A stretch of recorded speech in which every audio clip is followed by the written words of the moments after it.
지난 금요일에 자기 전에 잠시 테슬라의 주가를 확인했더니 테슬라가 또 하락해서 103달러였습니다.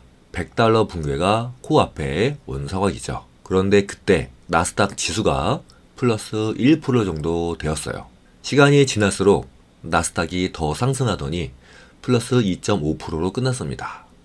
결국 테슬라는 나스닥의 상승 그리고 100달러 부근에서 사려는 저가 매수세에 힘입어 2.4% 상승한 113달러로 마감했습니다.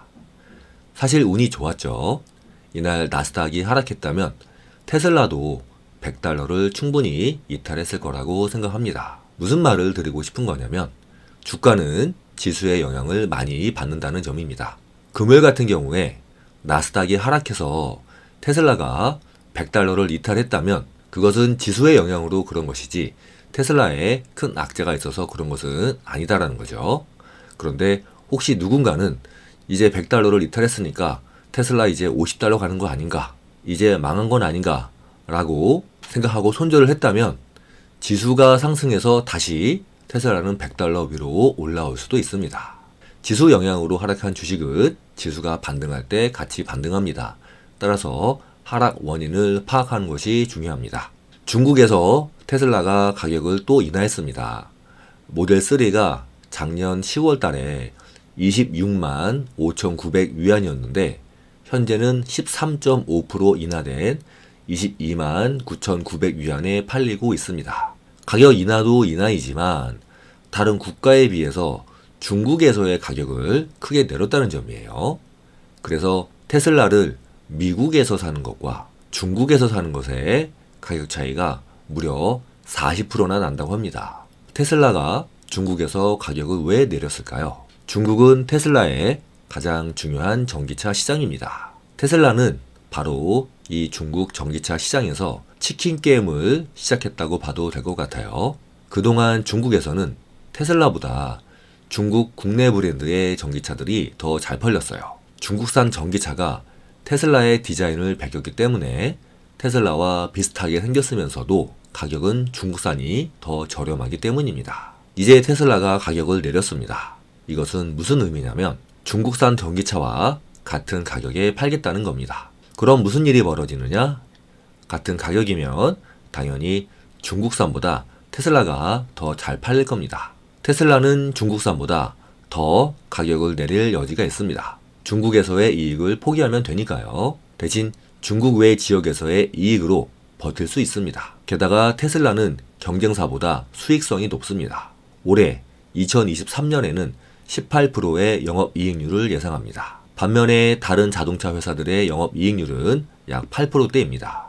이 말은 테슬라가 아직도 많이 가격을 내릴 여지가 있다는 뜻입니다.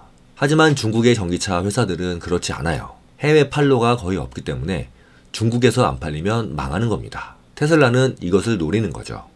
치킨 게임. 기존의 역사를 뒤돌아 봤을 때 치킨 게임을 하는 동안에는 주가가 좋지는 않습니다. 가격을 인하했기 때문에 이익이 줄어들기 때문이죠. 하지만 치킨 게임이 끝난 이후에는 승자의 주가는 이전보다 더 많이 상승했습니다. 이젠 경쟁자가 없기 때문이죠. 반도체에서 치킨 게임을 했던 삼성전자가 대표적인 예입니다. 그래서 중국에서의 가격 인하를 악재로 받아들이기보다는 중국 시장을 돌파하기 위한 방책으로 보시면 될 것 같습니다. 그리고 이 치킨 게임에 대한 부분은 이미 주가에 어느 정도 반영되어 있다는 것도 말씀드리겠습니다. 한 투자 관련 뉴스 채널은 2023년에 어떤 주식이 가장 급격한 반등을 보일까라는 주제로 트위터 팔로워를 대상으로 설문조사를 실시했습니다. 참여자의 44.2%가 테슬라의 주식이 올해 큰 반등을 할 것으로 예측했습니다. 투표 결과 1위죠. 2위는 19.6%의 애플, 3위는 18.5%의 아마존, 4위는 17.7%의 알파벳입니다. 2, 3, 4위가 비슷하죠. 테슬라가 1등을 한 이유는 테슬라 주가가 2022년에 가장 많이 하락했기 때문에 올해 가장 큰 반등이 나올 것으로 전망한 것 같습니다. 2022년에 공매도 세력이 가장 공매도를 많이 한 주식이 테슬라라는 통계 결과가 2022년 연말에 발표되었었습니다.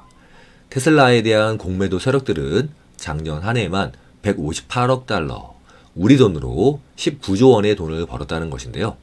이들은 공매도를 하면서 해당 기업에 대해 안 좋은 소식을 뿌려댑니다. 하지만 이제는 상황이 달라질 수 있을 것 같습니다.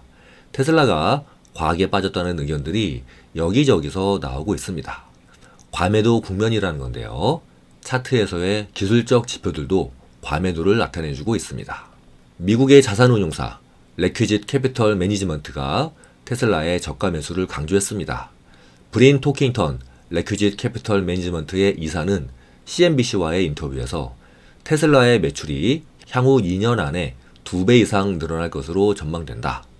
최근 테슬라 주가 급락 사태가 투자자들에게 훌륭한 진입 포인트를 만들어주고 있다라고 말했습니다. 또한 테슬라는 단순한 자동차 회사로 평가해서는 안 된다. 테슬라는 자동차, 반도체, 소프트웨어 기술을 모두 보유하고 있는 회사다. 테슬라의 전기차 충전 시스템인 슈퍼차저 네트워크도 큰 강점이다 라고 분석했습니다. 그리고 마지막에 테슬라의 기업 가치를 고려했을 때 최근의 주가 급락 사태를 훌륭한 저가 매수 기회로 바라봐야 한다고 덧붙였습니다.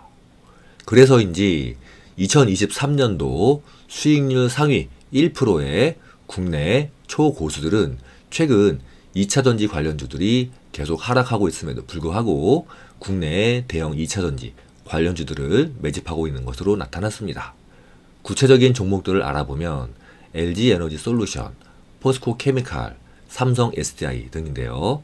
전 세계적으로 전기차의 수요 감소 우려가 확대되고는 있지만 여전히 전기차에 대한 수요는 견고하며 올해 특히 미국을 중심으로 수요 강세는 이어질 것으로 보고 있습니다. 최근에 미국에서 빅테크 기업들 위주로 해고 소식들이 있었습니다.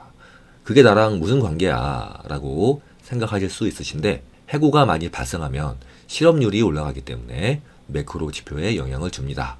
즉 실업률이 올라가서 미국 연준에서는 경기가 안 좋으니까 금리를 그만 올려야겠다라고 결정할 수도 있습니다.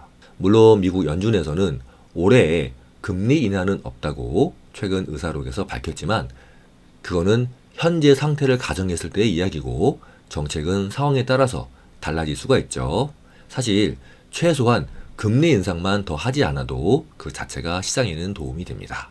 저는 내일 또 새로운 소식으로 찾아뵙겠습니다. 오늘 영상 도움 되셨으면 구독과 좋아요 부탁드립니다.